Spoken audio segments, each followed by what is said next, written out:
26 August 2022 chief justice of India retire हो रहे हैं। ठीक एक दिन पहले उन्होंने कई महत्वपूर्ण केस पर सुनवाई की, डिफरेंट बेंच में शामिल हुए। महाराष्ट्र का केस है, बिल्कुल बिल्किस बाने केस है, पीएमएलए केस है, और तमाम इस तरह के बहुत इंपॉर्टेंट कई केसेस में उन्होंने सुनवाई की। रिटायरमेंट से एक दिन पहले महत्वपूर्ण केस की सुनवाई करना, ऑर्डर भी पारित किए गए, इसके क्या है मायने। दोस्तों, रतनलाल बोल रहा हूं और आप देख रहे हैं अम्बेडकर नामा। इन सब मुद्दों पर बात करने के लिए हमारे साथ आज अम्बेडकर नामा में वरिष्ठ पत्रकार, संपादक, सह अधिवक्ता, एडवोकेट जेपी सिंह साहब पुनः मौजूद हैं, और उनकी पैनी नजर इस तरह के ऑर्डर्स पे रहती। उनसे जानेंगे कि आखिर क्या है मायने इन महत्वपूर्ण केसों की सुनवाई के बारे में। स्वागत है सर आपका अम्बेडकर नामा में। जी नमस्कार। नमस्कार सर, कैसे हैं? ठीक है सर। एक दिन पहले बहुत महत्वपूर्ण केसेस की सुनवाई हुई, जिसमें पेगासस का मामला भी, बिल्किस बानो, पेगासस, महाराष्ट्र का सियासी संकट, ये तमाम मसले हैं। ईडी का मसला है। देखिए सर, चीफ जस्टिस के कोर्ट से ये सब मामले आंशिक रूप से सुनवाई मतलब इसके पहले हो चुकी है जी। और ये सब मामले आगे की तारीखों पर पेंडिंग थे, कुछ मामले पेंडिंग नहीं थे।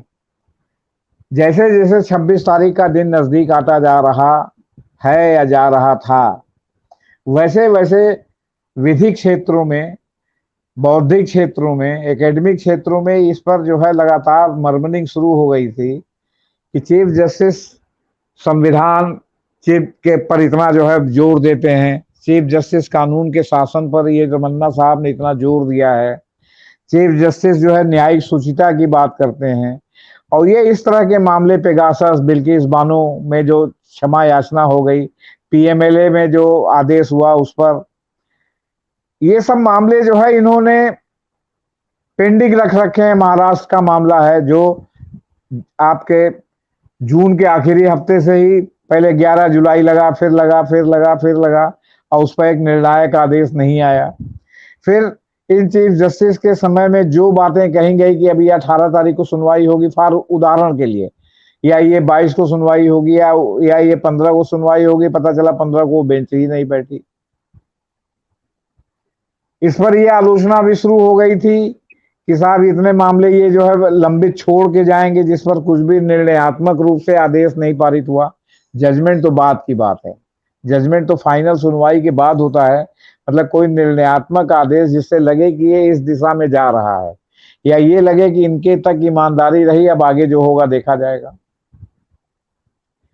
उन सब मामलों में महाराष्ट्र का अचानक मामला परसों जो है सुनवाई के लिए आ गया जी। और सुनवाई के लिए जब आया तो उन्होंने, चीफ जस्टिस साहब ने पहले से ही लोग होमवर्क किए रहते हैं, क्योंकि उस समय मामला लटका था कि आप कुछ जो है वो निश्चित रूप से लिख के दीजिए, निश्चयात्मक रूप से कि आपका क्या तर्क है। साल्वे साहब को मौका दिया गया था और ये लिख के दीजिए। उसके लिए नहीं था कि हम सुनवाई करेंगे, मतलब इसे बहस करेंगे, उनका आप लिख के दीजिए। और लिख के उन्होंने कपिल सिब्बल वगैरह जो दूसरी पार्टी के वकील थे, अभिषेक मनु सिंघवी, इनसे पहले से ही लिख के ले लिया था। जो आपके साल्वे साहब ने सरकार की ओर से लिख के देना था, वो जरा कंफ्यूजन था उसमें।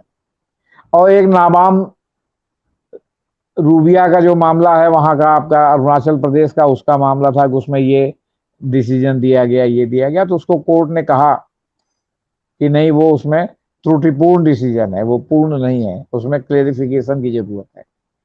तो ये दिया। इसके आधार पर उन्होंने 4-6 क्वेश्चन तैयार पहले से किए थे कोर्ट ने। उसमें सारी बातें हैं कि अगर जो है आपका क्या कहते हैं, आपने दल बदल किया और जो है स्पीकर ने नोटिस दी, स्पीकर, डिप्टी स्पीकर, जो भी पदेन है उस समय, उसने अगर आपको नोटिस दी तो पहले उसका डिसीजन होगा कि पहले उसके नोटिस देने के बाद जब आपने अविश्वास प्रस्ताव दे दिया उसका डिसीजन होगा। क्योंकि उसने नोटिस ना दिया होता तो हो सकता है आपने अविश्वास प्रस्ताव न दिया होता, या आपने जब अविश्वास प्रस्ताव दिया तब उसने नोटिस दिया तो हुआ कि भाई साहब आपने जो है विश्वास प्रस्ताव हमने दिया था, इसलिए उन्होंने नोटिस दे दिया। तो ये पहले और बाद का मामला है, तो ये संवैधानिक मामला है। फिर क्या उसके बाद जो है ये शपथ ग्रहण हो जाए, आपके विधानसभा में ये तय हो जाए, जब तक वो असली बात न तय हो जिसके ऊपर सारी बातें निर्भर हैं। ये सब सवाल हैं जिसको उन्होंने जो है वो क्या कहते हैं संविधान पीठ को सौंप दिया, और 25 तारीख को आज था कि संविधान पीठ इसकी सुनवाई करेगी। लेकिन आज संभवतः संविधान पीठ का गठन नहीं हो पाया, क्योंकि कम से कम 6 बेंच ऐसी है जिसमें जो है कई अलग अलग कॉम्बिनेशन के साथ चीफ जस्टिस आज बैठे हैं सुनवाई करने के लिए। क्योंकि इसके पहले जो उन्होंने सुनवाई की थी वो अलग अलग जजों के साथ की थी, तो उन्हीं जजों के सामने उसकी सुनवाई हो सकती थी। या जैसे मान लीजिए कि खानविलकर साहब का मामला जो निर्णय का था जो है, तो उसमें जो है वो आपका खानविलकर साहब के साथ जो जज थे वो उनके साथ बैठे, खानविलकर साहब की जगह चीफ जस्टिस बैठ गए। जैसे आपका बिल्किस बानो में रिहाई का मामला था तो अजय रस्तोगी थे, तो अजय रस्तोगी इनके साथ आज उस वाले मामले में बैठे। तो इस तरह हो सकता है जजों की कमी पड़ रही हो। अब 2-3 दिन बाद फिर जो से शुरू होने वाला है। संविधान पीठ के 25 मामले संदर्भित किए गए हैं संविधान पीठ को ललित जी के जमाने में, जो नए चीफ जस्टिस बनने वाले हैं 27 तारीख से। 29 तारीख से संभवतः ये संविधान पीठ बैठेगी। तो एक महाराष्ट्र का मामला जिसको लेके सारे लोगों के मन में थी कि भाई ये चले जाएंगे फिर क्या होगा। इसके बाद कल एक मामला लगा था 1:30 बजे दिन में कि साहब 1:30 बजे दिन में पीएमएलए वाले पर जो है उसकी सुनवाई होगी, आपकी क्या कहते हैं बंद उसमें कमरे में।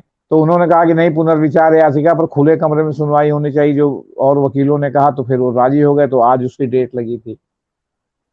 तो इस तरह जो है कई मामले लगे थे। तो जो चीफ जस्टिस की आलोचना हो रही थी कि जो है वो क्या कहते हैं ये सब मामलों को अनसुलझा छोड़ के उस पर प्रारंभिक जो है भी आदेश कोई नहीं करेंगे और चले जाएंगे, इसको उन्होंने आज गलत साबित कर दिया। और ये जितना इसकी मतलब बड़ाई की जाए उतना मतलब उसमें कोई कमी इसलिए नहीं है कि मतलब जाते जाते वो उसको छोड़ के भागे नहीं हो, मतलब पलायनवादी प्रवृत्ति नहीं उन्होंने अपनाई, उसको उन्होंने डट के सामना किया। बाकी बहुत से मुद्दे हैं, रजिस्ट्री जिसे जो उन्होंने कहा कि 18 को डेट लगेगी वो नहीं लगी, इस तरह के मुद्दे हैं जिस पर उन्होंने आपके दवे साहब का द्वारा मामला उठाया गया था, दुष्यंत दवे द्वारा। तो उन्होंने कहा था कि इन सब पर मैं अपने विदाई भाषण में कहूंगा कि मैंने क्या क्या कठिनाई झेली और ये सब में क्या क्या लूप होल्स हैं जिसको मैं नहीं ठीक कर सका। क्यों? क्योंकि मास्टर ऑफ रोस्टर होने के नाते बेंचों का आवंटन और ये सब चीफ जस्टिस के ऊपर है, और अगर वो आवंटन करके डेट लगी तो इस बीच में कई मामले हुए। गवई साहब के यहाँ मामला हुआ, नहीं लगा। आपके एमआर शाह के यहाँ मामला हुआ, नहीं लगा। चंद्रचूड़ साहब के यहाँ मामला हुआ, नहीं लगा उस डेट पर, या लगा तो हटा दिया गया। सबने अप्रसन्नता व्यक्त की। चीफ जस्टिस के यहाँ जो उन्होंने जो आदेश किए तो उस समय मामला नहीं लगा, आगे लगा। तो कहने का मतलब है कि रजिस्ट्री जैसे लगता है कि सर्वशक्तिमान हो गई हो, और मास्टर ऑफ रोस्टर भी कहे तो उसको वो उसका उल्लंघन करने के लिए तत्पर है, और उस पर जो है जवाबदेही उसकी नहीं है। और आपने देखा होगा गोगोई साहब के जमाने में रजिस्ट्री में सीबीआई बैठा दिया होता उन्होंने मॉनिटर करने के लिए कि ये लोग जो है पैसा लेके तो नहीं गड़बड़ कर रहे हैं। खैर वो बात आई और गई। तो आज जो है सबसे पहले मामला पेगासस का जो है सील्ड कवर का आया। तो उसमें हुआ साहब 3 रिपोर्ट है, 3 रिपोर्ट में एक को पब्लिक किया जाएगा, बाकी 2 को गोपनीय रखा जाएगा। क्यों गोपनीय रखा जाएगा? ये बंद लिफाफे वाला मामला आ गया, ये हमेशा सबके मन में सवाल रहेगा। और जो सार्वजनिक रूप से उन्होंने कहा चीफ जस्टिस ने कि कमेटी ने जो रिपोर्ट दी है उस रिपोर्ट में साफ है कि साहब सरकार ने सहयोग नहीं किया जांच में, मोदी सरकार ने। अभी तक होता है कि जब कोई भी सीबीआई ईडी या इस तरह का मामला होता है साहब ये सहयोग नहीं कर रहे हैं जांच में, इनको हिरासत में लेके पूछताछ करने की जरूरत है। तो कोर्ट जो है अनुमति दे देता है, तो फिर वो गिरफ्तार कर लिए जाते हैं, फिर हिरासत में उनको से लेकर के पूछताछ की जाती है। अगर मोदी सरकार ने सुप्रीम कोर्ट द्वारा नियुक्त कमेटी को, जस्टिस रविंद्रन कमेटी को, अगर सहयोग नहीं किया, कुछ भी बताने से इनकार कर दिया, पार्लियामेंट में भी कहा कि हमने जासूसी नहीं की, तो इसका क्या निष्कर्ष निकलता है? अगर आपने नहीं किया, आपने नहीं लिया, आप नहीं बताना चाहते, अगर लिया ही नहीं तो इसमें डंके की चोट पर कहने की क्या जरूरत है कि हमने लिया ही नहीं? आप कह रहे हैं कि हम ये नहीं बताएंगे कि हमने लिया कि नहीं लिया, तो इसमें दोनों बातें हैं ना। तो फिर ये बात हमेशा इसी बात को कहेगी कि आपने लिया और आप बताना नहीं चाहते। आपने नहीं लिया तो आप डंके की कोर्ट चुके हैं कि हम कसम खा के कह रहे हैं, हम ईश्वर की कसम खा कह रहे हैं, हम संविधान की शपथ लेके कह रहे हैं कि हमने नहीं लिया। तो आप तो न लिया कह रहे हैं न नहीं लिया कह रहे हैं।